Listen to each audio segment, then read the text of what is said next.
bangga ni Norme. It's a good day today. Ngayong araw na to, andito kami sa salon na pinapagawa namin. At sobrang busy si Norme. At ngayong araw na to ay mansarinara. Kaya naman, mayroon tayong gagawing pa-sorpresa ngayong araw na to. Sa loob ng almost 6 years na magkasama kami, ito yung pinaka malaking surprise na gagawin natin para sa kanya. It's the same day, pero nag-bihis lang ako ng outfit ko. Mamimili tayo ng mga kakailanganin natin ng mga balloons dito.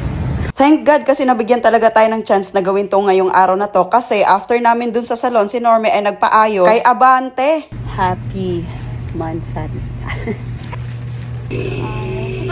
Tapos na tayo mamili ng mga kakailanganin natin. Pero syempre hindi pwede na wala tayong bulaklak na ibibigay kay Norme. Pero since hindi siya mahilig sa mga flowers talaga, bibili lang tayo ng mga hilig niya. Ito yung mga cactus. So, pipili muna ako kung ano yung ibibigay natin sa kanya. Pila nito. 100. Ito na nga yung tatlo na napili natin, and since iba-iba yung lagayan niya, pinalipat na lang din natin para maganda naman tignan. Nakabili na tayo. Naglalakad na ako ngayon kasi malapit lang naman yung studio dito. Ito na nga, pagdating ko, meron na silang mga napalobo ng mga balloons at yung mga letters para sa Happy Mansari Richard. At meron tayong special guest, si Mimi Momo.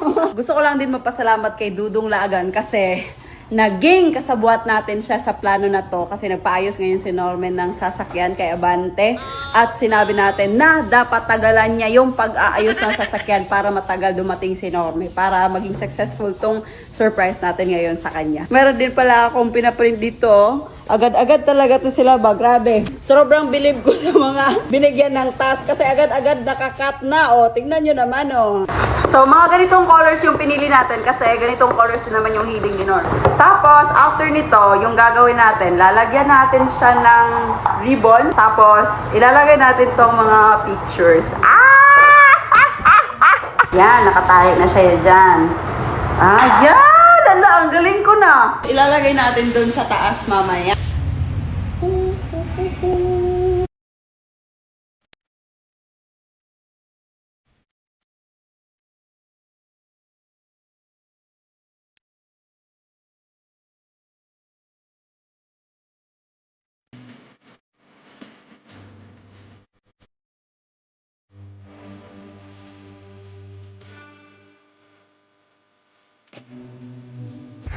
May problema kami ngayon. Kasi, yung nabili namin na M na letter ay wala siyang bangag, guys. Wala siyang butas. Gaganon na lang siguro ako mamaya. Oh, wala siyang butas. Tapos, binalik namin siya. Ganun daw talaga lahat ng balloon nila na M. May trials talaga. Tapos, anong oras na ba ngayon? Ala, magpupur na! Oh my goodness! Dahil wala ngang M, pinahanap muna natin yung ibang kasama natin dito sa mall or kahit saan dito sa Tagum City para magkaroon lang talaga ng M. Sobrang nagmamadali na nga kami sa mga kilos namin dito kasi malapit na mag 4 PM at nagchat si Dudong Laagan sa atin na baka 5 PM. Yan lang daw kayang hawakan si Normie dun.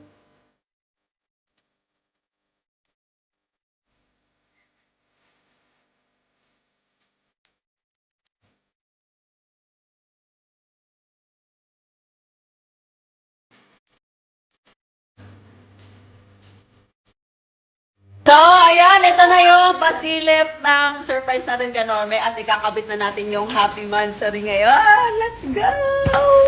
I'm so excited.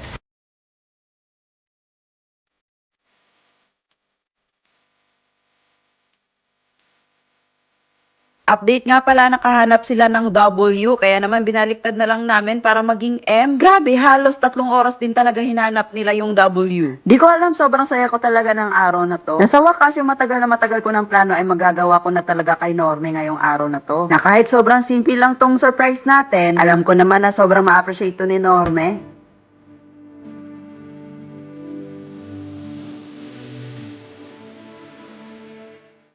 So, ayan! Almost done na kami. Sobrang ganda! Wow! Para ako yung na-excite sa surprise namin.